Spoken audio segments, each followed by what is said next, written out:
Africans, we need to stop lying to ourselves. Colorism is real. Colorism exists in Africa. Why do you think that 40% of African women bleach their skin, according to the World Health Organization? Because society tells them, their African society tells them that their dark skin is inferior. As a child, I hated myself, became suicidal, and had childhood trauma because fellow Ghanaians told me on a regular basis how ugly I was and how undesirable my dark skin was. There was a lot of colorism. There's just like a lot of colorism in Kenya. Like, I faced a lot of it when I blew up. But even before that, there was a lot of comments on, oh, you're so dark. Oh, like, look at that tint. Oh, she's so ugly. Why? Because she's dark. You know, dark-skinned women, I don't really like dark-skinned women. Like, they look funny beside me. So, you know, I'd rather not date a dark-skinned woman. As a dark-skinned black woman, the most hate I get is from my own men. Hey guys, welcome back to the channel. In today's video, we're going to be discussing the topic colorism and the way it affects dark-skinned African women. What geared me to make this video is that I have been, if you've been following my channel for a while, you notice that I've been making a lot of videos about dark-skinned women. And while I was making research on those women, I came across a lot of topics like this related to, skin color. It just had a way of being recommended alongside these pictures of dark-skinned women. So I felt like it was a necessary topic for me to discuss. And this time around, I just wanted to really delve into colorism in African countries, because I know that colorism is quite popular in America and in other non-black continents, but I wanted to look deep into colorism in Africa itself, because I believe that and I know a lot of people are aware that colorism is very, very present in African countries. It is very, very present in Nigeria, here that I stay. Let's just delve into this topic. If you see me keep looking this way, it's because my laptop is here and I have to be looking at the presentation that I made. Yeah, let's get into the topic. So first of all, let's talk about what colorism is. What is colorism? So according to the dictionary in my phone, it says that colorism means prejudice or bias against persons on the basis of their skin color or complexion, often among persons of the same racial identification. Now, this isn't to be confused with racism, which is prejudice or discrimination based upon race or ethnicity. In this case, now we're talking about discrimination within that particular race, within a certain group of people who are known to be related or the same in a sense. We see this very often among Black or African Americans, like I've mentioned earlier. We see this within African countries, which is the one that I really want to talk about on this channel today. We see it in some Asian countries as well, and I think it's quite popular in India, where the dark-skinned Indians are known as the Red Indians. I'm not quite sure, while the lighter-skinned Indians are the more accepted. We also see a lot of dark-skinned women share their experiences on colorism in African countries. One very popular one that I noted is Angela Summer Namubiru. I hope I'm saying that name right. She is a content creator based in Ghana, not Ghana. She's a content creator in Uganda, and she basically shares lifestyle content, the African cultures and whatnot. And she has talked about the discrimination and bullying that she has had to go through as a dark-skinned Ugandan. I was once called Satan. I was once called shadow. I was once called darkness because of my skin color. This discrimination and all of this bullying that she experienced was within an African country. That's what I'm talking about. Obviously, colorism is very, very present in African countries. Next up, let's talk about how dark-skinned women came about. Now, since the inception of the world, Africans have been known to be predominantly black or dark-skinned, and it's not surprising that when they procreate among themselves, they produce dark-skinned children. But with the variations in skin colors that we see in recent times, it is no doubt that light-skinned offspring can come about, especially with intermarriage with lighter complexion races. We also cannot exclude genetics in this, because genetics also has its way of playing its own game, because we see dark-skinned children being birthed into families with a lineage of dark skin, and it's also possible for dark-skinned children to be birthed into families that are light-skinned. So in all of this, we see that you can't totally determine the complexion of a child based on the complexion of the parents. Dark-skinned children, or in this case dark-skinned women, do not get to choose the complexion that they come into the world with. They are just born with it, and they have to grow to learn to love and accept their skin color. Now let's talk about the genesis of colorism, how colorism started. So when I was making my research, I found an article that said that colorism had been in existence before the colonial era, but majority of the articles insist that colorism started in the colonial era. Now in the colonial era, it is believed that colorism started with slave owners giving less tedious jobs to African slaves with lighter skin colors, and for the females, these less tedious jobs included being house helps or servants for their master, masters. Now it is believed that these light-skinned slaves were often being raped by their masters and obviously bringing forth more lighter complexioned children. Now let's go back to something that I want you guys' opinion on. Concerning the light-skinned Africans, I came across this article that said that in the pre-colonial era, skin tone variations were tied to socio-economic class. That is, darker skin tones were seen with people who worked many hours outdoors, and the lighter complexions were those who worked less hours outdoors or those who didn't work at all, meaning that lighter or darker complexion were based on exposure to sun. This I found pretty interesting. You guys let me know in the comments if you think that makes sense, or like just help me understand. But I don't strongly agree with this, but yeah, let me know in the comments. Moving forward, I personally want to believe that these white masters wouldn't want their children to have the same fate or live the same life as other African children, so they would treat their own children differently than they would the other African children, and this was also increasing the segregation and increasing separation between the lighter and the darker skin tones. Now in Nigeria, I can't exactly say when or how colorism started, but I know growing up as a dark-skinned girl in this country, I've always been aware of people treating me differently for my color. Now, however, or whenever colorism started in Nigeria isn't really the problem right now. The problem is that it has eaten its way into many Nigerians and is ruining the lives of many dark-skinned girls and women. Now, let's talk about colorism in Africa. This one is actually very heartbreaking to talk about because in countries that are predominantly black, with majority of its citizens being dark-skinned, people within said countries are discriminating their fellow citizens and even denying them certain opportunities because they are of the darker skin complexion.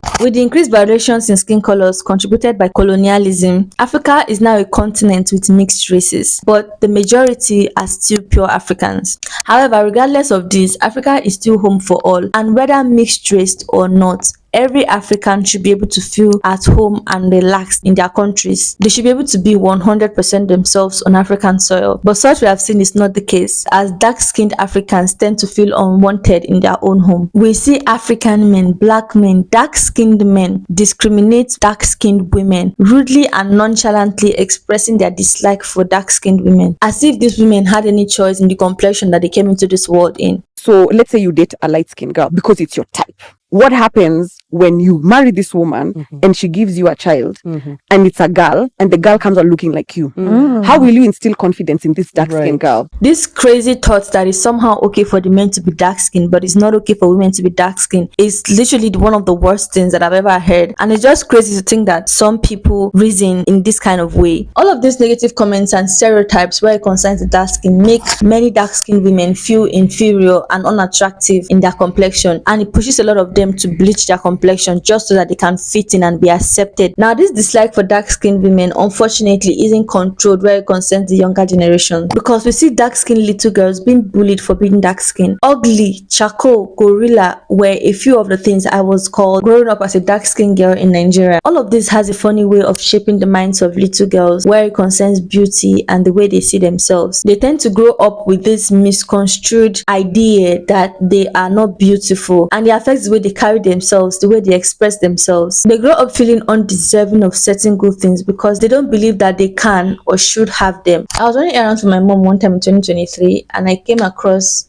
wow, they took the light. Okay, they took the light, but okay, let's continue. I was running errands for my mom sometime in 2023 and I came across 3 little girls fighting on the streets, or rather one was being beaten by the other 2, and I noticed that the one that was being beaten was very, very dark skinned, and while these other 2 were beating her, they kept calling her names, specifically insulting her skin color. And after separating them and cautioning them, I kept wondering to myself, what could these little girls have seen to have made them treat a fellow little girl in that manner, cursing her so viciously for her complexion? Now, it made sense when I considered the roles that parents and grown-ups play in shaping the way kids see themselves and others. They probably might have had their parents or grown-ups around them talking down on dark-skinned people or using very unkind words for them, or they might have heard them or seen them praise the lighter complexion so much that they no longer see beauty in the dark skin. This brings me to talk about the glorification of light skin and how it makes some light-skinned women feel like they are superior or more beautiful than dark-skinned women. I remember one time in 2016 when my sister-in-law put to bed, a relative of ours who came to see my little niece made this comment to my brother and his wife saying, "Oh wow, your daughter isn't dark like you guys. What do you use for her skin?"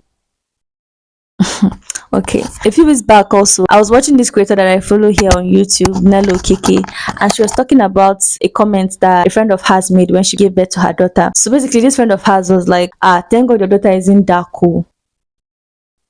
So like now there's something wrong with the girl child being dark skinned. Really? Okay. I also remember this comment a friend of mine made a few years back. This is no shade to her because she's still hands down one of the best people that I've ever met in my life. But she made this comment one time where she said, normally Imo State girls we dey fine. I don't know why Cynthia go black. That's Cynthia referring to me because that's my English name. I'm translating this for those who don't understand Nigerian pidgin English. This friend of mine, for the sake of this video, I'm going to be calling her you. You and I. So you and I are both from Imo State, right? And Imo State girls are known to be very light skinned, which is true. So what she said in this comment is that Imo State girls are usually light skinned, that she doesn't know why I'm black. Okay, I hope you guys understand that. Now I don't know about Nello Keke's friend, but my relative and you is my friend, so hope we're together. They are both light skinned. For them to have made such statements, they even a tiny bit believe that their skin color is a better option. This relative of mine obviously feeling like a light skinned child can't possibly come from my dark skinned brother and his dark skinned wife. So like something had to be used for my little niece to be literally light skinned. And you, be my friend, unconsciously expressing her dislike for my skin complexion. All of this in sense are glorifying the light skin complexion. Thank you. If I brought the light back. And many young light-skinned girls are brought up believing that they are superior to other girls because they are light-skinned, or they are more beautiful than other girls because they are light-skinned. I remember a girl in my class back in secondary school saying, thank God I'm not black. Oh, we that are black, should we not go and hang ourselves? Through her statements, you see that she obviously had been brought up believing that her light skin is better than the dark skin. Back in university, I remember walking back from class with a friend of mine, and it was a very sunny day and the weather was so harsh, and I was complaining about how harsh this weather is on me, on my skin and everything. And she was like, you shouldn't be complaining, you are dark skinned. It is me that is light skinned that is feeling it more. For a moment, I was stunned. Now I want to ask this: does the hot sun care which skin color is hitting?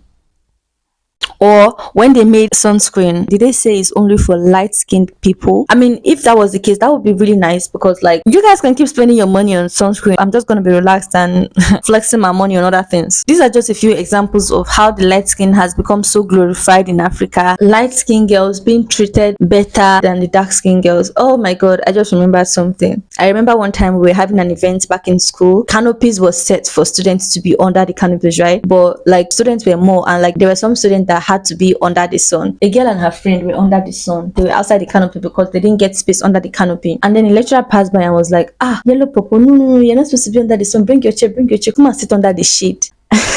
It's crazy.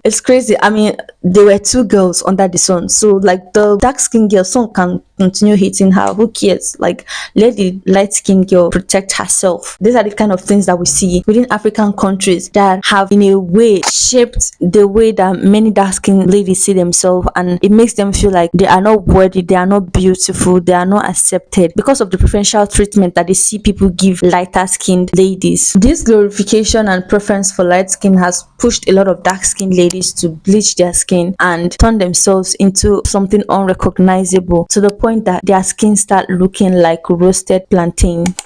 You also hear silly comments like, she no fine, come black on top, meaning that her dark skin or a girl's dark skin adds to her ugliness or adds to her not being pretty, which is very crazy. A lot of this and more are being said to so many dark skinned women, or are said many times in reference to dark skinned women, that is just so hurtful and damages the self-esteem and confidence of a dark skinned lady. But let's talk solution. Has there been any improvement on this issue over the past years, or has it remained the way it has always been? Personally, I feel like the issue is not talked about enough, or even talked about at all, because we see many Africans, many Nigerians continually subscribe to colorism, and most times they do it out of ignorance because they are not aware of what it is or that it is wrong. Many adults in Nigeria, and I want to believe in Africa at large, who subscribe to colorism, whether knowingly or not, are not interested in quitting such behaviors, even if they are made aware of it. It is not something that has been deep rooted into them. They literally can't help themselves. And as long as you can't successfully change change the adults, it's going to be difficult for you to completely correct the younger ones because they are constantly learning from the grown-ups. Before a positive change can be seen where it concerns colorism in Africa, people need to be made aware of what it is, how wrong it is, and the damage that it causes. But sadly, colorism, I think, is something that dark-skinned women in Nigeria and in Africa are going to have to deal with for possibly their entire lives, because there seems to be no movement towards change or awareness of colorism. So the most that we can do, especially for us who are aware of colorism, is to help young dark-skinned ladies build confidence in themselves and in their complexion at a very young age, so that they can be able to withstand the societal discrimination that they might come across while growing up as dark-skinned girls. It is part of the reasons that I highlight and celebrate remarkable dark-skinned women on this channel, so that dark-skinned young ladies can see other dark-skinned ladies and be inspired to love and embrace their complexion. I'm going to conclude by urging you guys watching this video to be a little nicer to dark-skinned girls, because aside just being normal human beings, they have to go through a lot building confidence as dark-skinned ladies and learning to love themselves and embrace themselves as dark-skinned ladies. Say kind words to them to help them feel better about their complexion. I hope this video provided some sort of value for you. If it did, don't forget to like and subscribe to the channel.